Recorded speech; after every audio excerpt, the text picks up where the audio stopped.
What about inclisiran? Any thoughts about that drug and its You fate? know, it's a very exciting. We'll be hearing a lot more at this meeting, but that could be a paradigm shift if you could give one injection twice a year. It's a PCSK9 inhibitor, by the way. 50% LDL reductions with a small interfering RNA molecule. That would be very exciting. We need to get, of course, the safety data, and there's an outcomes trial in progress. But once again, as Steve points out, more options. I think, you know, the issue for blood pressure and diabetes, there's lots of options and lots of combination therapy that's used, and we've made a lot of progress there. And there's a long ways to go, and lipids do the same thing. One of the interesting things about inclisiran, which actually Shripal Bangalore, our friend, has published a bit on, is this concept of LDL variability. Right. And that if you give a long-acting agent, well, that area under the curve comes down to a lower level than shorter-acting medications. Might there be some incremental benefit beyond just the LDL effect itself? And so that also speaks to the idea of adherence, right? That even adherence in a twice-a-year injection should improve. And so there are a lot of potential benefits.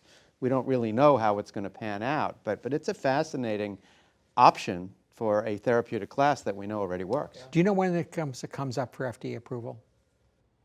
The filing for the NDA is going to be occurring shortly. So it'll be a 9-month kind of PDUFA date. So, you know, this is not too far off in the future that the FDA will get to make a decision. No, that's why I think it's important for our audience to at least have heard about these things. Just there's a lot coming down the pike. Well, it looks like we've got to wrap things up. It's been a great conversation. Any final comments? I'm just going to work my way down. Christy? Cardiovascular disease is still the major cause of pain, suffering, death in our country. And we could prevent, I think, 80% if we started earlier, so it's too little too late. Assess the risk and be aggressive. Lifestyle and pharmacotherapy when needed. Yeah, and just to add to that, I mean, if you go to countries where heart disease is very rare, you find, generally speaking, low LDL in a physiologic range. So these individuals are living at levels in the 40, 50, 60, 70, 80 range, low triglycerides. Blood pressure is usually under pretty good control, non-smoking, low risk of diabetes. So the natural selection in countries that have physiologic levels don't get coronary disease, so it's very rare. So it stands to reason that if we could shape our population through lifestyle and our therapies to keep these levels down, our risk should be low. So as the internist on the panel, I want to reiterate what Steve started out with, which is the importance of primary care, primary prevention, starting early.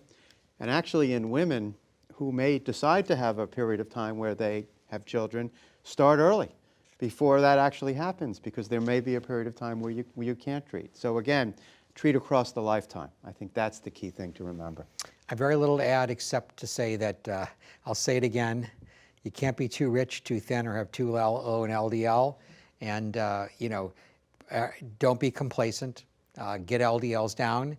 We got lots of tools in the tool chest we didn't have very many years ago. Use all the tools and get the patients where they need to be. So can't be too rich, too thin. How about triglycerides? Does that fit in there? Well, you know, too? we may need to add that now. You know, now, I mean, as things are evolving, I'll have to think about modifying that aphorism to include the issue. And I think we've had a good discussion about this. I mean, I think we're just entering the era, just now, you know, where triglycerides now become a much more interesting target for therapy. Yeah, no, I agree, and it's fun that we're doing it together.